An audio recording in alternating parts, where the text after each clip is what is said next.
On the scorching night of August 23, 1841, at Blackwood Plantation in Lowlands County, Alabama, 10 white men died screaming in agony, their bodies convulsing, skin turning black, blood pouring from every orifice. The weapon, venomous copperhead and cottonmouth snakes, released into their beds, their boots, their whiskey bottles by a woman they called property. Her name was Rita, and she had studied serpents for 7 years, waiting for the perfect moment to unleash biblical wrath upon those who had destroyed everything she loved. By dawn, Blackwood Plantation looked like a scene from Exodus. 10 oppressors dead, 53 enslaved people freed, and Rita vanished into the Alabama swamps like smoke. But this story begins 7 years earlier, when a young woman named Akinyi arrived in chains from the Igbo lands of Africa, carrying knowledge her captors would soon regret she possessed. Summer of 1834, Mobile, Alabama. The cotton trade was booming, and the port of Mobile received 3 ships weekly, carrying human cargo from West Africa. The heat was suffocating, 98 degrees with humidity so thick you could taste the salt from the Gulf of Mexico, mixing with the stench of unwashed bodies, human waste, and death. The slave ship Prosperity docked on June 14, 1834, carrying 173 Africans in its hold. Only 142 survived the Middle Passage.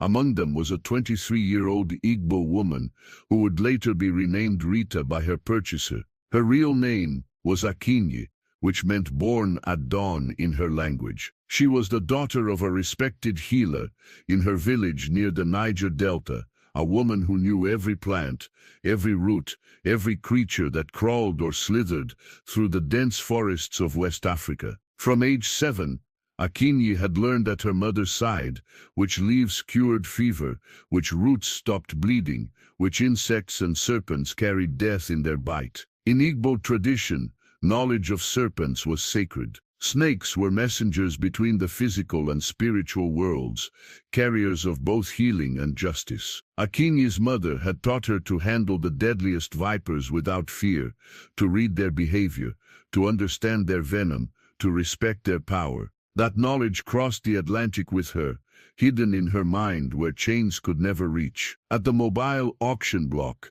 Akinyi stood naked on a platform while white men examined her teeth like a horse, squeezed her breasts, forced her legs apart to inspect her breeding potential. The auctioneer shouted her attributes: strong back, good teeth, young enough for 20 years of fieldwork and plenty of breeding. Marcus Blackwood, owner of a 3,000-acre cotton plantation in Lowlands County, paid $850 for her. A significant sum. He wanted young, strong females who could work the fields and produce more slaves. Akinyi, now stripped of her name and rechristened Rita, because Blackwood couldn't pronounce her real name, was shackled to 12 other newly purchased slaves and marched 87 miles north to her new hell. Blackwood Plantation was one of the largest in the Alabama Black Belt, that dark, fertile crescent of land where cotton grew thick and enslaved people died young. The plantation held 218 slaves divided between field hands and house servants. The big house was a white-columned monstrosity of wealth built on suffering.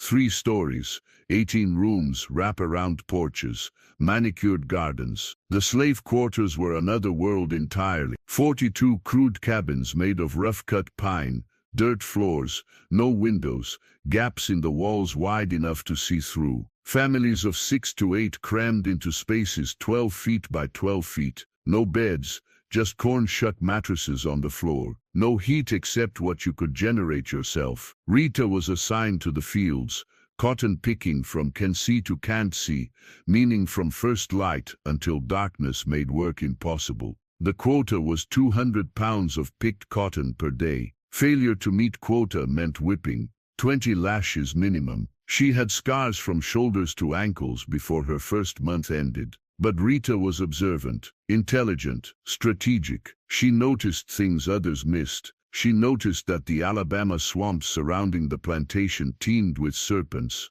cottonmouth water moccasins, thick-bodied and aggressive, with venom that destroyed blood cells and caused massive hemorrhaging. Eastern diamondback rattlesnakes, the largest venomous snake in North America, capable of delivering enough venom to kill 10 men. Copperheads, smaller but common, their bite causing excruciating pain, tissue necrosis, and sometimes death. She noticed that white men feared snakes with irrational terror. They would scream like children at the sight of even a harmless rat snake. They killed every serpent they saw, believing all were dangerous. She noticed that the overseer, Thomas Griggs, kept his boots on the floor beside his bed every night. That the driver, Samuel, a slave who betrayed his own people for better rations and a whip of his own, slept in a cabin with gaps wide enough for a snake to slip through. That Master Blackwood had a habit of checking his cotton gin machinery alone every morning at 5:30. She stored every observation in her mind like weapons in an arsenal. For the first 3 years, Rita kept her head down, worked her quota, sang spirituals with the others on Sundays, and learned English while hiding her intelligence. She made one friend, an older woman named Mama Esther, 62 years old, who had been born on the plantation and knew every hidden corner, every secret, every movement of every white person. Chilled, Mama Esther told her one night, "I see something in your eyes, something waiting.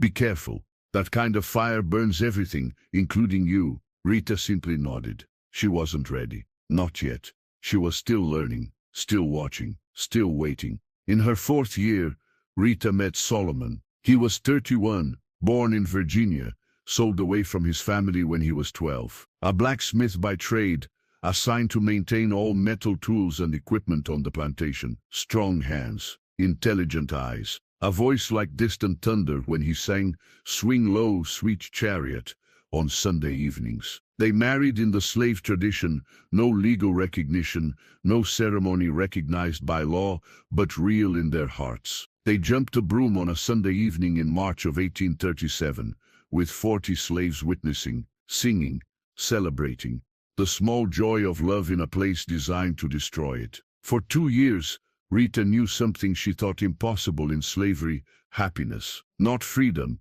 never that, but moments of genuine joy stolen from the jaws of oppression. Solomon would save extra cornbread from his rations and bring it to her. She would sing Igbo songs her mother taught her, and he would listen with eyes closed, transported. On April 19, 1839, Rita gave birth to a daughter. She named her Akini, her own true name, though the plantation records listed her as baby girl, property of M. Blackwood. Little Akini had her mother's eyes and her father's strong hands. She was perfect. She was everything. She was hope incarnate. Rita promised herself that Akini would never pick cotton, would never feel the whip, would somehow, someday taste freedom. It was an impossible promise, but she made it anyway. For 11 months, Rita existed in that fragile bubble of hope. She worked her quota, nursed her daughter, held Solomon at night, dreamed impossible dreams of escape, of freedom, of a future where her daughter owned herself. Then came March 6, 1840, the day everything shattered, the day Rita's soul died, and something else, something ancient and merciless, was born in its place. It started with an argument between 2 white men that had nothing to do with Rita or her family. Marcus Blackwood owed money to a slave trader named Josiah Clement, $1,500, for a failed cotton speculation. Clement arrived at the plantation that morning demanding payment. Blackwood didn't have cash. He offered slaves instead. "I'll take 5 of them," Clement said. "Strong ones, field hands, worth 300 each." Rita was in the fields when the overseer, Thomas Griggs, came riding through on horseback, pointing. You, that one with the baby, and you." Rita's blood turned to ice.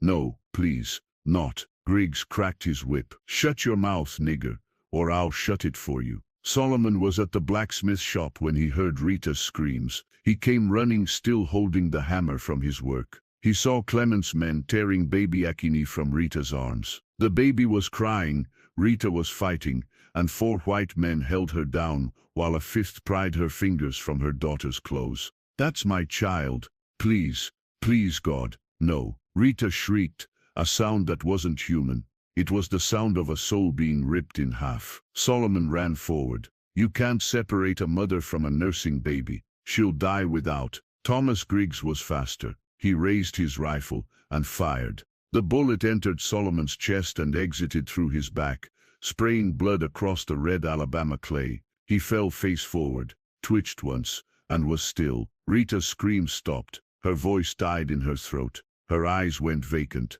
then filled with something worse than rage, cold, calculated murder. Clement's men loaded 5 slaves into his wagon, including baby Akinyi. Rita tried to run after them.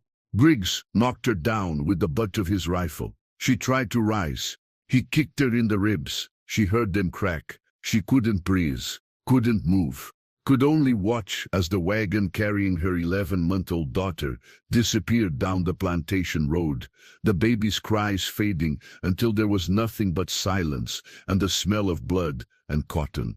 They left Solomon's body in the field for 3 hours as a lesson. Then they made the male slaves bury him in the unmarked cemetery beyond the quarters. Just another grave with no stone, no name, nothing to say that Solomon had existed, had loved, had mattered.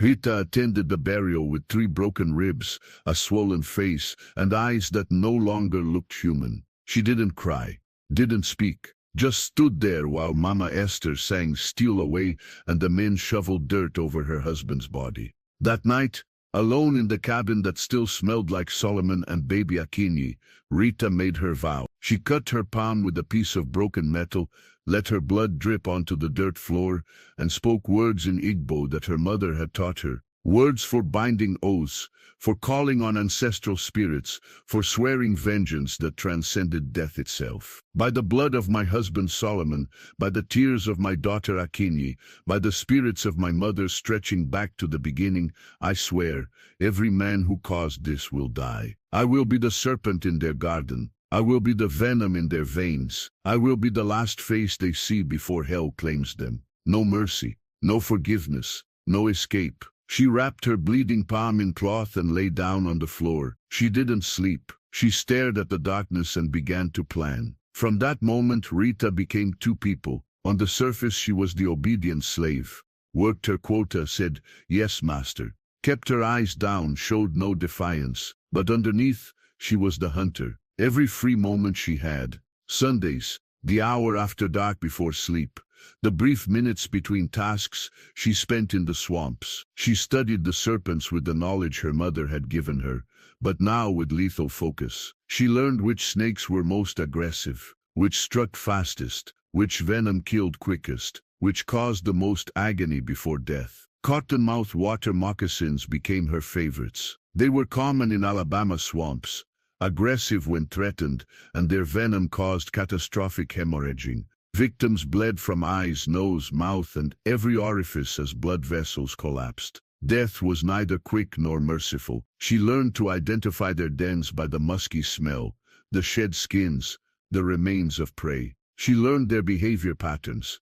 They were most aggressive during mating season in spring and when defending nests. She learned that they would bite repeatedly if cornered, pumping more venom with each strike. She learned to catch them without being bitten. Using a forked stick and techniques her mother had taught her, Rita would pin a snake's head, grab it firmly behind the skull, and place it carefully in a cloth sack. At first her hands shook. The snakes thrashed and hissed, but muscle memory returned, her mother's hands over hers, teaching her as a child. Within months, she could capture a cottonmouth in under 30 seconds. She created hidden containers throughout the swamps, hollow logs, covered holes, abandoned beaver dens, where she kept captured snakes alive. She fed them frogs and rats. She studied them. She became intimate with their nature. She also studied her targets. Marcus Blackwood, age 47, master of the plantation, the man who sold her daughter.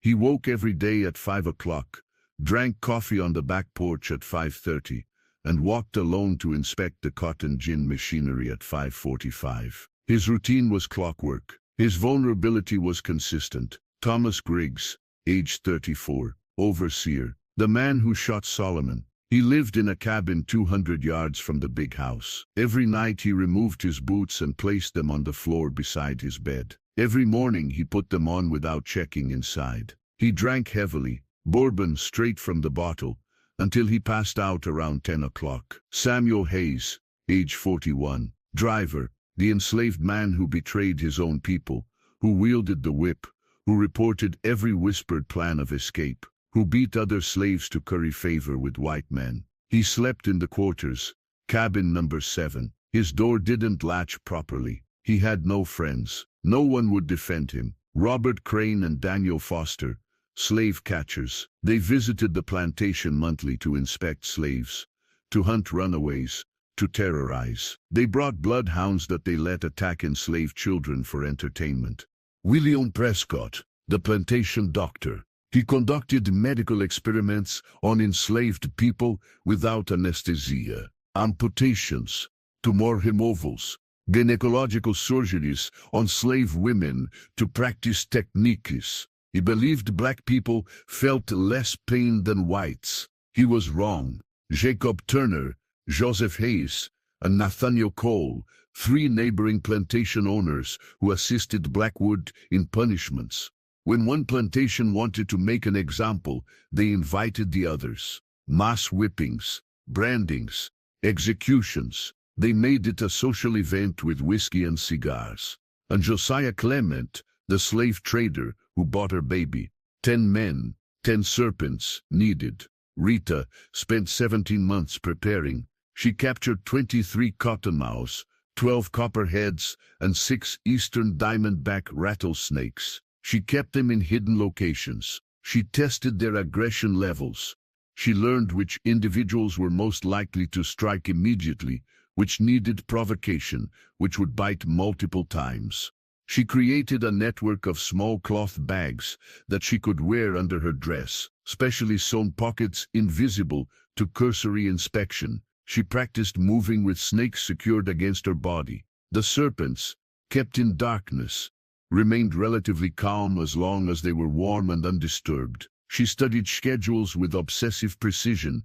She memorized who was where when. She noted which cabins had gaps large enough for a snake to pass through. She observed that Master Blackwood's window was always open at night for air circulation. She noted that Overseer Griggs was too drunk by 10 o'clock to notice anything. She enlisted no help, trust no one. One person caught meant everyone caught. This was her oath, her vengeance, her damnation to carry alone. By August of 1841, Rita had her plan perfected. Timeline, 1 night, all targets, simultaneous or near-simultaneous attacks, maximum confusion. The chaos of multiple serpent strikes at once would prevent organized response. She chose August 23rd, the new moon, total darkness, the height of summer heat, snakes most active. A Saturday night, when Griggs and others drank heaviest. On August 22nd, Rita collected her serpents, 10 cloth bags, each containing one extremely aggressive cottonmouth or rattlesnake, selected for maximum lethality. She sewed the bags into her dress in hidden pockets. The weight was significant, but manageable. The snakes, kept warm against her body, remained relatively docile. That evening, she attended the Saturday night gathering in the quarters, enslaved people singing spirituals, the one time they were permitted to gather. She sang "Wade in the Water" with the others, her voice steady, her expression calm. No one suspected that beneath her dress she carried death incarnate. Mama Esther watched her with knowing eyes but said nothing. She had seen that look before, decades ago, in other slaves who had reached their breaking point. She knew Rita was about to cross a line from which there was no return. After the singing ended, Rita returned to her cabin. She lay down fully clothed,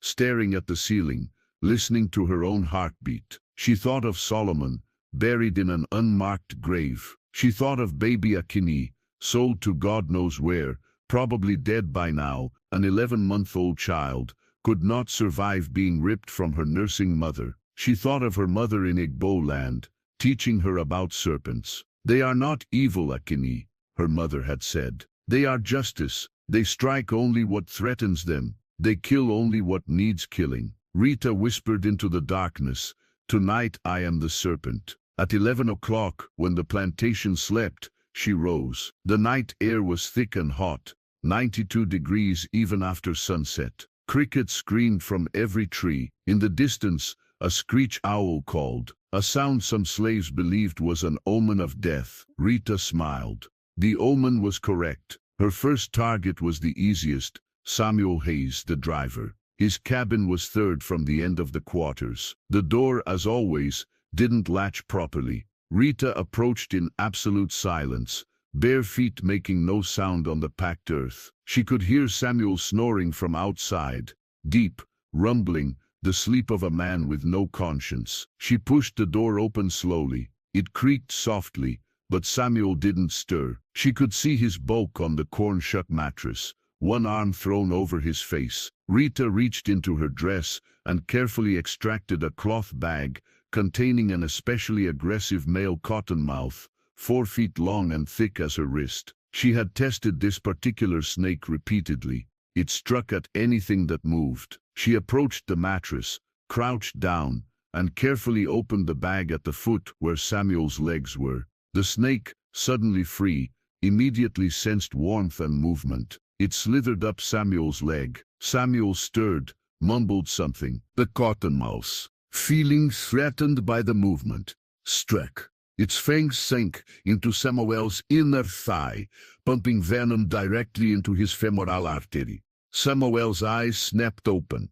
He sat up, felt the snake on him, and screamed, a high, terrified shriek. Behind her, chaos erupted. Samuel was thrashing, screaming, "Snake! Snake! Help me!" The cottonmouth, now fully defensive, struck him twice more, once on the arm, once on the chest. Lights began appearing in other cabins. Slavs emerged, confused, frightened. Rita moved quickly to her next target. Thomas Griggs, the overseer. His cabin was separate from the slave quarters, 200 yards toward the big house. The distance gave Rita time. She could hear shouting behind her. Samuel's screams growing weaker, gurgling, as venom flooded his system and blood vessels began collapsing. Griggs's cabin had a front door and a back window, both accessible. Rita chose the window. It was open, as always, for airflow. She extracted the second bag. This one contained a 5-foot eastern diamondback rattlesnake, the most dangerous serpent in North America. Its venom was massively destructive.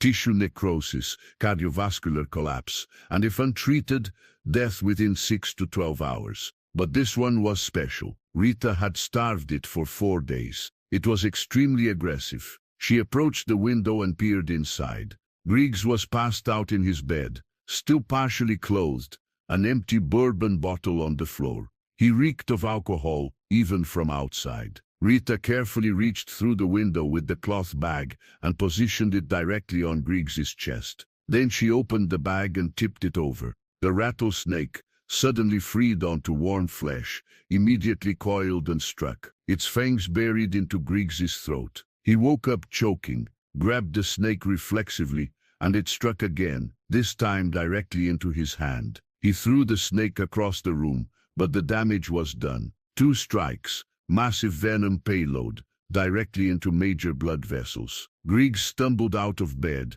crashed into his table, and began screaming, "Snake, I'm bit, someone." Rita was already running toward the big house. Behind her, the plantation was waking up. Shouts, screams, confusion, lanterns being lit. But the darkness was still her ally. No one could see her moving through shadows in her dark dress. The big house loomed ahead, white columns glowing faintly in starlight. Rita had 3 more snakes, 3 more targets tonight. Marcus Blackwood slept on the 2nd floor, master bedroom, window open. Rita had climbed this route before, scouting. A trellis on the side of the house led directly to a 2nd-floor balcony. She climbed quickly, the remaining snake bags bouncing softly against her body. She reached the balcony and peered through the open window. Blackwood was asleep on his back, his wife in a separate room as usual. He snored softly, completely unaware that death was 6 feet away.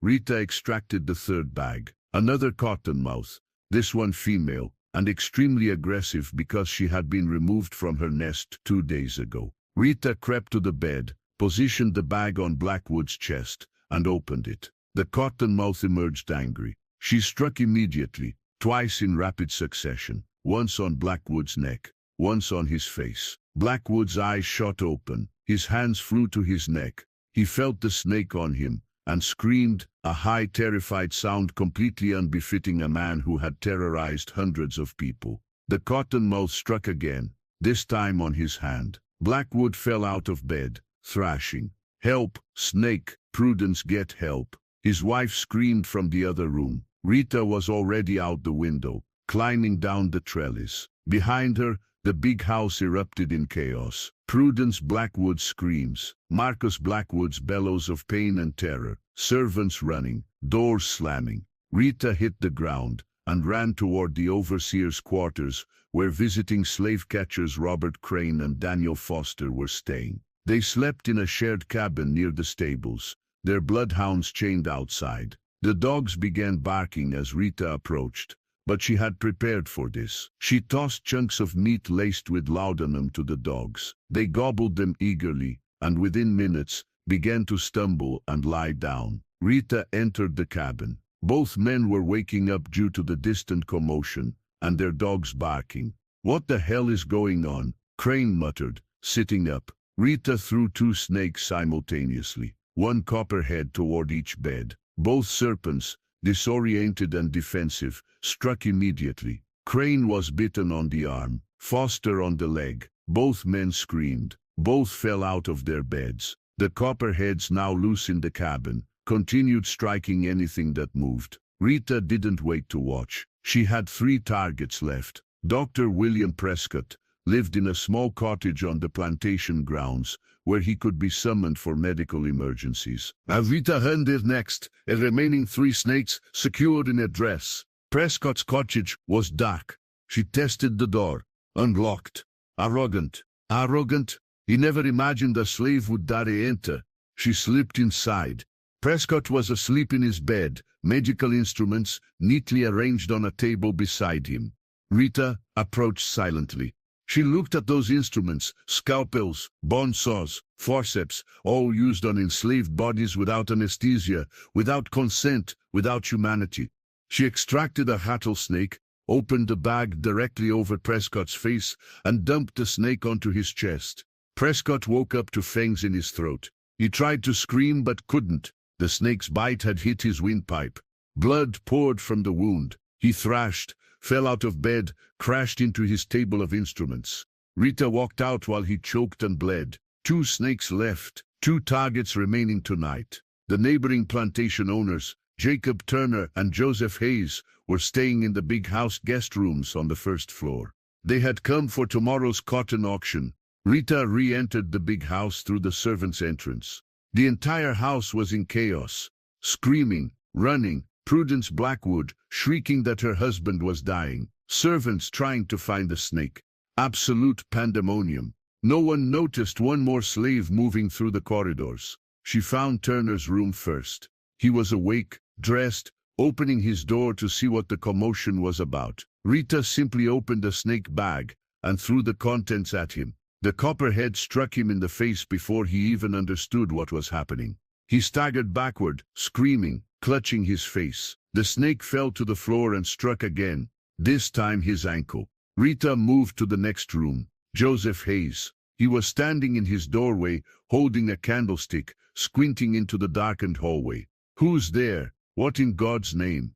Rita threw her last snake. The cottonmouth hit him in the chest and immediately bit down, right over his heart. Hayes screamed, dropped the candlestick, tried to pull the snake off. It bit him again on the hand. He fell backward into his room, the snake still attached. Rita turned and walked toward the back of the house. Behind her, 8 men were dying or already dead. 2 remained the neighboring plantation owner Nathaniel Coil, who lived on his own plantation 5 miles away, and Josiah Clement, the slave trader who bought her daughter. Those 2 would die later. Rita had time.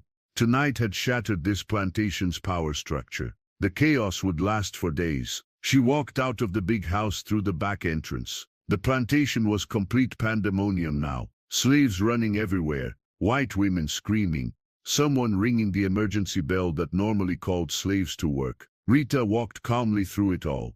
Just another confused slave in the chaos. She returned to her cabin, removed her dress with its empty snake bags, burned it in the fireplace, and put on a different dress. Then she lay down on her mattress and closed her eyes. She felt nothing, no guilt, no satisfaction, just emptiness. Solomon, she whispered to the darkness.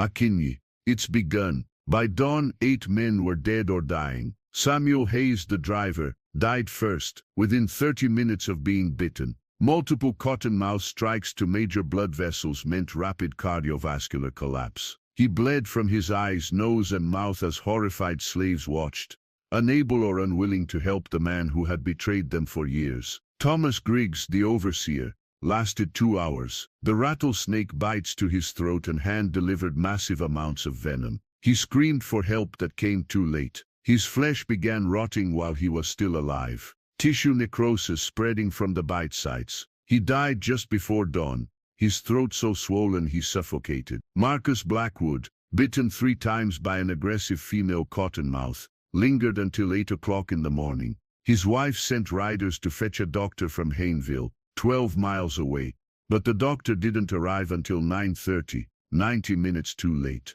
Blackwood's last words were, "The slaves. Watch the slaves." One of them, Robert Crane and Daniel Foster, the slave catchers, both died in their cabin. Multiple copperhead bites to major blood vessels. No one discovered their bodies until mid-morning, because the chaos at the big house took priority. Their bloodhounds, drugged by Rita's meat, slept through everything. Dr. William Prescott bled to death in his cottage. The rattlesnake bite to his throat severed his carotid artery. He died alone, surrounded by the instruments he'd used to torture enslaved people. Jacob Turner and Joseph Hayes, the visiting plantation owners, both died from their snake bites by 10 o'clock in the morning. Turner's facial bite caused his entire head to swell grotesquely until his airway closed. Hayes's chest bite, directly over his heart, caused cardiac arrest. Only Prudence Blackwood survived among the white residents of the main house.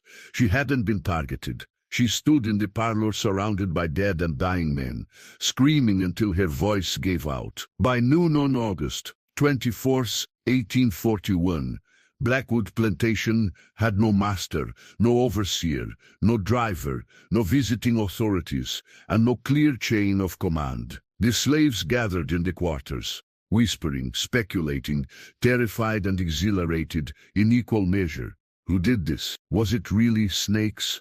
All of them? At the same time? It's a sign. God's judgment. We need to run. When they figure it out, they'll kill all of us. Mama Esther looked at Rita, who sat outside her cabin, face expressionless. "Child," the old woman whispered, sitting beside her. "What have you done?" Rita's voice was flat. "Empty. Justice. They'll come for us, all of us. Let them come."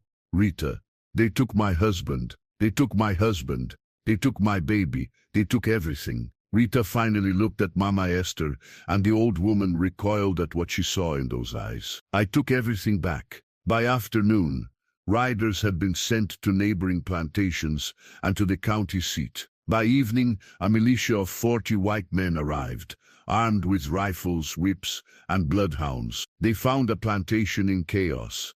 8 white men dead, 53 slaves in the quarters, and no clear culprit. The militia captain, a man named Colonel Reynolds, gathered all the slaves in the main yard. "WHO did this," he bellowed. "Someone here knows. Someone here is responsible. You will tell me, or I will whip every last one of you until someone confesses."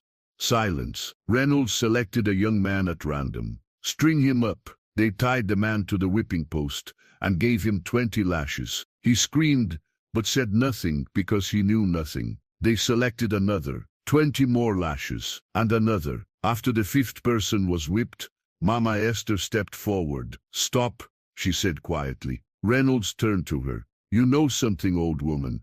I know this. You did this. All of you. You created this. What? You beat us, rape us, sell our children. work us to death, and wonder why God sends serpents. The serpents didn't come from us. They came from your own evil. Reynolds backhanded her. She fell to the ground. Rita stepped forward. Every eye turned to her. It was me, she said calmly. I did it. Gasps rippled through the crowd. Reynolds stared at her. You? I placed the snakes. I studied them for a year. I knew where each man would be. I knew how to handle serpents without being bitten. I did this alone. Why? Rita's eyes bored into him. They killed my husband Solomon for trying to stop them from selling my baby daughter. She was 11 months old, nursing. They ripped her from my arms and sold her to Josiah Clement. She's dead now. They're dead now. Justice. Reynolds' face purpled with rage. You murdered 8 white men. I executed 8 demons. The militia erupted.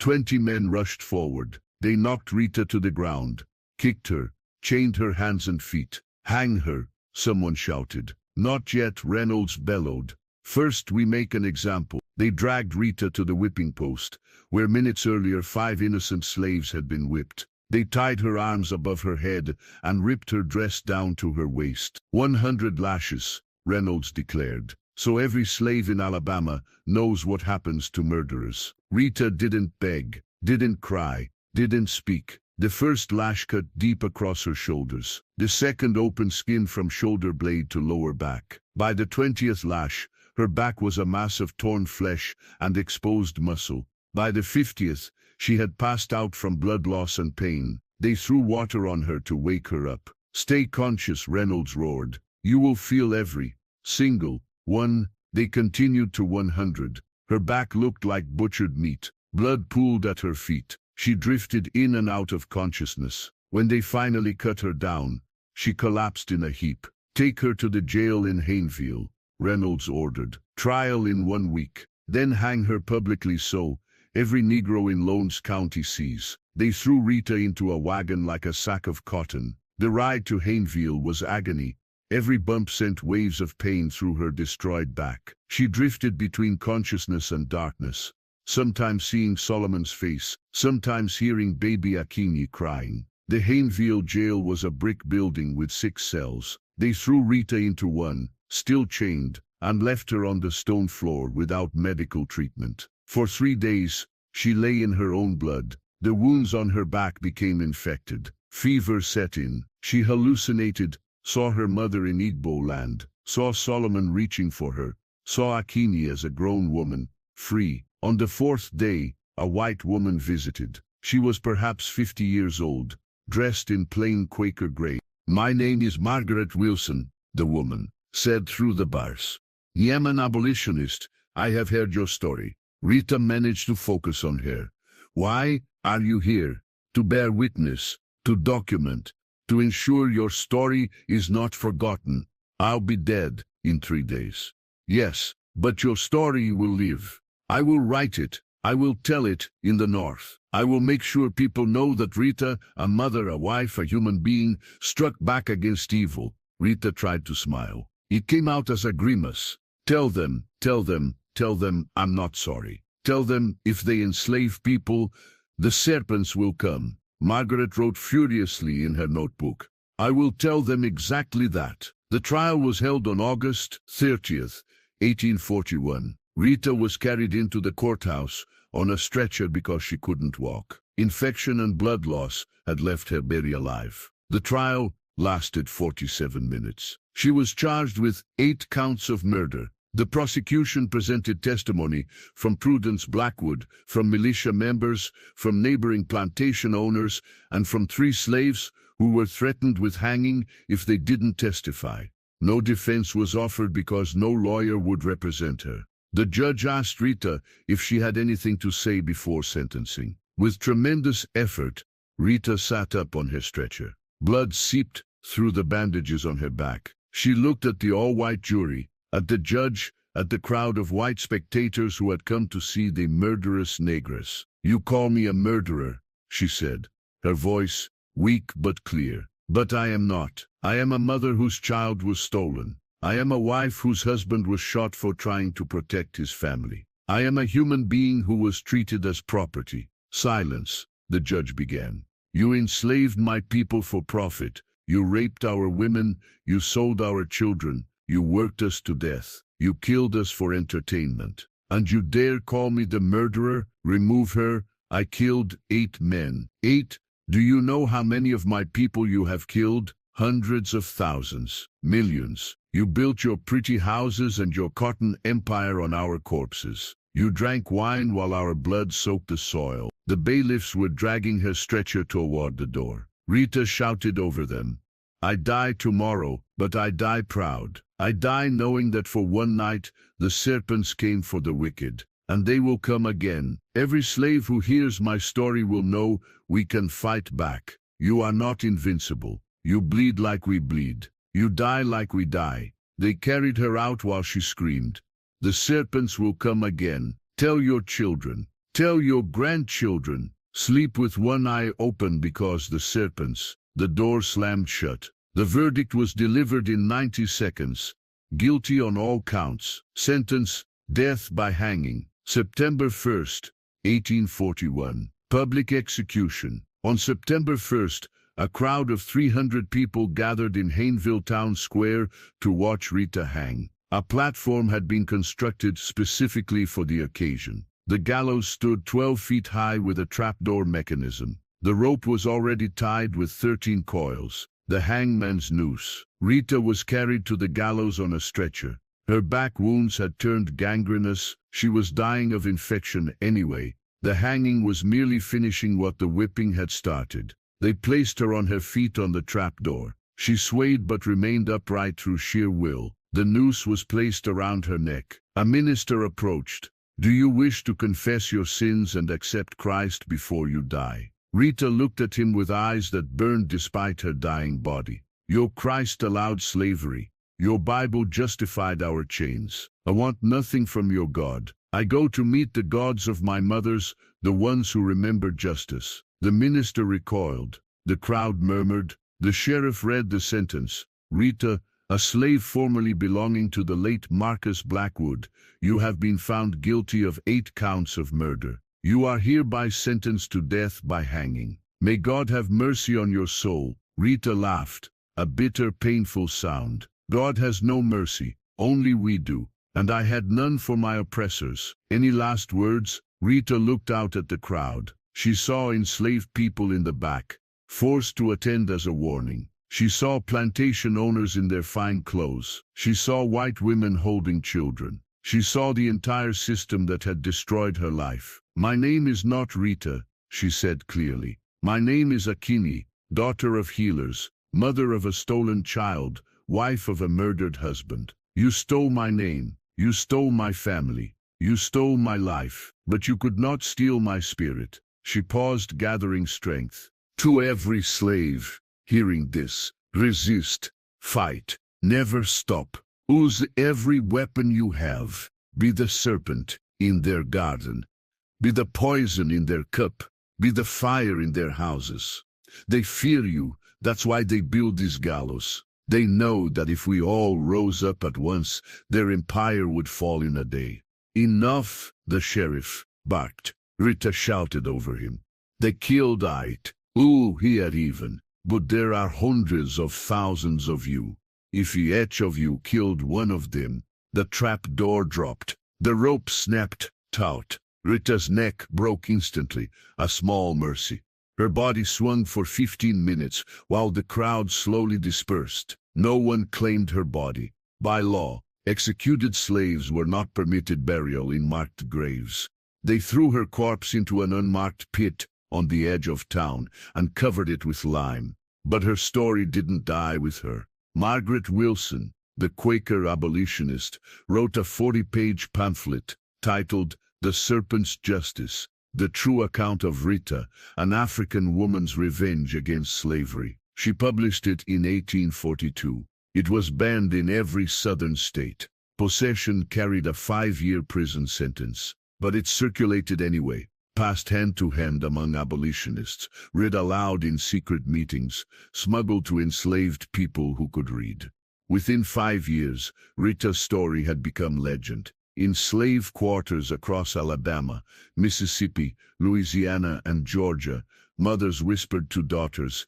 There was a woman named Rita who knew serpents. She killed 8 white men in one night and died without apologizing. Field hands sang spirituals with new coded verses. Wade in the water, children. Wade in the water. God's gonna trouble the water, like Rita troubled the masters. The story evolved. In some versions, Rita killed 20 men. In others, she escaped to the swamps and lived as a maroon leader, commanding an army of snakes. In others, she became a spirit who visited plantations at night, placing serpents in the beds of cruel masters. But the core truth remained.